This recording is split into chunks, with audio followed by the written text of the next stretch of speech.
छत्तीसगढ़ के सारंगढ़ बेड़ेगढ़ जिले से एक बेहद ही शर्मनाक मामला निकल कर के आया है, जहां पत्रकारिता को चौथा स्तंभ कहा जाता है। उन्हीं पत्रकार के साथ बदसलूकी का मामला सामने आया है। हमारे साथ वो शख्स मौजूद है जिनके साथ मारपीट की गई है। आप सोचिए, मैं सबसे पहले तो इनको दिखा दूं जिस तरीके की इनके साथ बदसलूकी की गई है।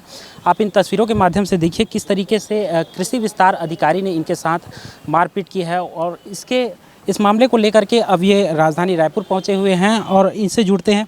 भाई, सबसे पहले अपना परिचय दीजिए। मेरा नाम पोसराम साहू है। मैं देश कर्तव्य साप्ताहिक समाचार पत्र का मुख्य कार्यकारी संपादक हूं और वर्तमान में गुरु घासीदास केंद्रीय विश्वविद्यालय में एमए पत्रकारिता का चतुर्थ सेमेस्टर का छात्र हूं। वहीं पढ़ाई भी कर रहा हूं और लगातार पत्रकारिता के क्षेत्र में अपने देश हित के लिए पत्रकार भाइयों के साथ मिलकर काम कर रहा हूँ।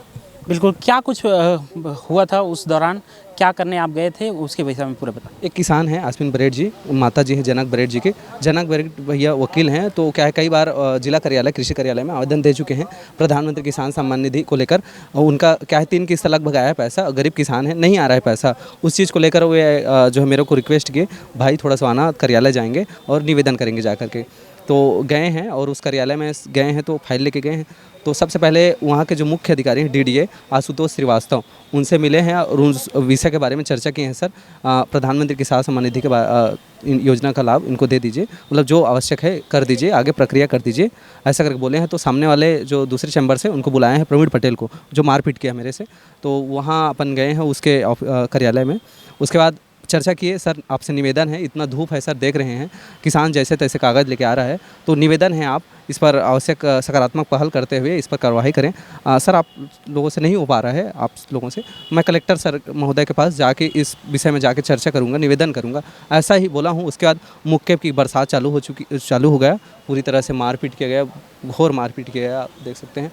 और बड़ी ये भूमिका यह है कि आशुतोष श्रीवास्तव जो डीडीए है, बगल चेम्बर में बैठा था, वो भी आया और बोलने लगा, इसको मार, कितना बड़ा पत्रकार बन रहा है, कितना पत्रकारिता धर्म निभा रहा है, कितना किसानों की मदद कर रहा है, मार इसको बहुत, और बंधक बना इसको और मार, ऐसा करके बोला।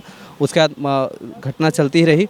4-5 लोग और थे, कई लोग उसमें के छुड़ाने के भी प्रयास किए, लेकिन वो तो एकदम इतना ज़्यादा अफसरशाही गुंडागर्दी में था, इतना ज़्यादा पावर में था, मारते ही रहा। वकील जो भैया भाई साथ में थे वो भी प्रयास किए, लेकिन उसके भी कॉलर को पकड़ के इधर उसको हटा दिया और लगातार मारपीट होता रहा।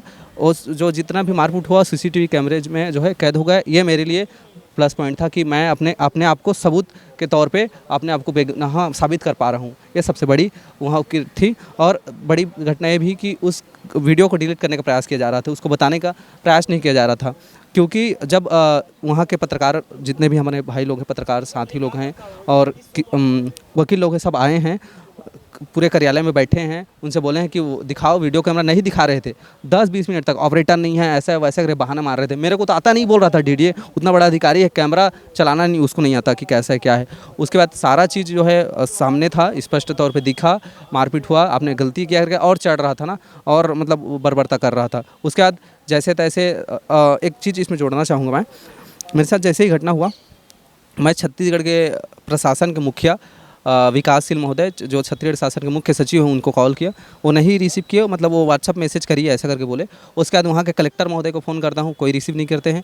एसडीएम मैडम को कॉल करता हूँ, रिसीव नहीं करते हैं। एसएचओ थाना प्रभारी सिटी कोतवाली को फ़ोन करता हूँ, नहीं उठाते हैं। फिर जो है इनके द्वारा क्या बंधक बना लिया गया था, तो मैं चाह रहा था कि मैं जाके FIR दर्ज कराऊँ, और इसी कारण फिर उनके द्वारा जो है ये ज़बरदस्ती मेरे को फंसाने के चक्कर में पुलिस टीम, मतलब वहाँ से बोल दिए एसडीएम को डीडीए। उसका पूरा मारपीट हुआ, और मारपीट होने के बाद जो दिख रहा है सारा चीज़ सीसीटीवी में आप देख सकते हैं। उसके बाद मैं गया हूँ और फिर थाना में जाके सभी लोगों के सहयोग से उस स्थिति, थाना जैसे मैं गया, मतलब गंभीर था मामला, दिन भर का खाना पीना खाया नहीं, तो किसी प्रकार का एकदम आहत हो चुका था, शारीरिक तौर पे मानसिक तौर पे। तो आवेदन लिखने का भी मैं नहीं था उस समय, हालत नहीं था। उसके बाद गया हूँ, जैसे तैसे आवेदन बनाया हूँ और वहाँ प्रस्तुत किया हूँ, जैसे तैसे मुलाजा हुआ है। और फिर घटना हुई है, 16 तारीख की घटना है, लगभग 10:30 से 11 बजे के बीच की घटना है। 16 तारीख को थाना में आवेदन दिया जा चुका है, लेकिन अभी तक कोई एक्शन नहीं लिया है। बोल रहे थे कल वहाँ का थाना प्रभारी जो है बयान लेंगे, ऐसा करके बोल रहे थे वो। तो मैं बोला कि मेरे को इमरजेंसी है तो जाना है, ऐसा करके। अभी तक जबकि सीसीटीवी कैमरा में दिख रहा है स्पष्ट तौर पे कि उसने मारपीट की है, तो उन्हें गिरफ्तार किया जाना चाहिए। बस यही मेरे साथ इतना जो घटना घटा है। बिल्कुल सोचिए अफसरशाही किस तरीके से यहाँ पर हावी नज़र आ रहा है, जहाँ एक जो वंचित किसान हैं उसके अधिकार को दिलाने के लिए एक पत्रकार उनके साथ पहुँचता है और उनके साथ इस तरीके की बर्बरता की जाती है। आप सोचिए जहाँ पत्रकारों को लोगों को हक दिलाने के लिए किस तरीके से इन्होंने प्रतिबद्धता दिखाई, उसके साथ में पहुँचा, वहाँ पर उनके हक के लिए आवाज़ भी उठाया। इस बीच इनके ऊपर जिस तरीके के हावी हुए वो कहीं ना कहीं शर्मनाक बात है जो कि निकल करके आ रहा है। मैं आपसे और जानना चाहूँगी किस तरीके की कार्यवाही आप चाहते हैं? मैं चाहता हूँ जैसे अन्य अपराधी जो होते हैं, हम एक सम्मानजनक पेशे में है पत्रकारिता। जब भारत आज़ाद नहीं होते तो पत्रकार ही थे जो आज़ादी में बहुत योगदान दिए। आज भी पत्रकार ही हैं तो देश चल रहा है, सिस्टम सारी चीज़ें नज़र आ रहा है। लेकिन पत्रकार लोगों के जो चतुर्थ स्तंभ बोलते हैं लोकतंत्र का, इस पर हमला हुआ है। तो मैं चाहता हूँ जैसे पुलिस प्रशासन, छत्तीसगढ़ खास करके पुलिस प्रशासन जो जुलूस निकालती है, रोड शो जुलूस निकालते हैं जो अपराधियों का, उस तरह से उन अपराधियों का रोड शो किया जाना चाहिए, जुलूस निकालना चाहिए। सारंगढ़ बिलाईगढ़ का जो जिला कार्यालय है, कृषि कार्यालय से थाना तक उनका जुलूस किया जाना चाहिए। पूरा रोड में देखना चाहिए लोगों को कि किस प्रकार से एक पत्रकार को पीटने का अंजाम होता है और विधिवत उनका सेवा समाप्त किया जाना चाहिए, क्योंकि वो सेवा के लायक ही नहीं है, किसानों के सेवा के लायक ही नहीं है। दोनों अधिकारियों को सेवा समाप्त किया जाना चाहिए। यही मैं छत्तीसगढ़ शासन को जो अधिकारी हैं, जितने भी बड़े अधिकारी हैं और जो शासन है, उनसे निवेदन करता हूँ तत्काल उनसे सेवा समाप्त कर दिया जाए और उनका जुलूस निकाल के उनका जो है अंदर जेल भेज दिया जाए।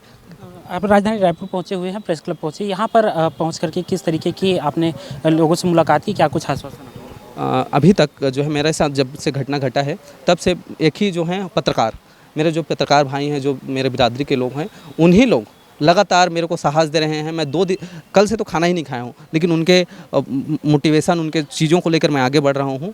और आज पत्रकार जब प्रेस क्लब में आया हूँ, मधुकर खेल समिति मतलब रायपुर, तो इतना ज़्यादा मेरे को मोटिवेशन मिला है, आप लोगों का सहयोग मिला है, तो मैं आज अच्छा महसूस कर रहा हूँ पूरी तरह से। अब बहुत ही यहाँ के अध्यक्ष महोदय मोहन भैया जी, सारे जो लोग हैं पदाधिकारी लोगों से मिला हूँ, उनसे मदद की रिक्वेस्ट किया हूँ। तो लगातार उन लोगों के द्वारा मुझे जो है अपने पूरे तरह से सहयोग दिया है, लगातार मुझे मोटिवेशन दे रहे हैं। एक छोटे भाई की तरह पूरी तरह से, एक पत्रकार होने के नाते सारा चीज़ उन्होंने मुझे सपोर्ट किया है, पूरी तरह से मदद कर रहे हैं सब।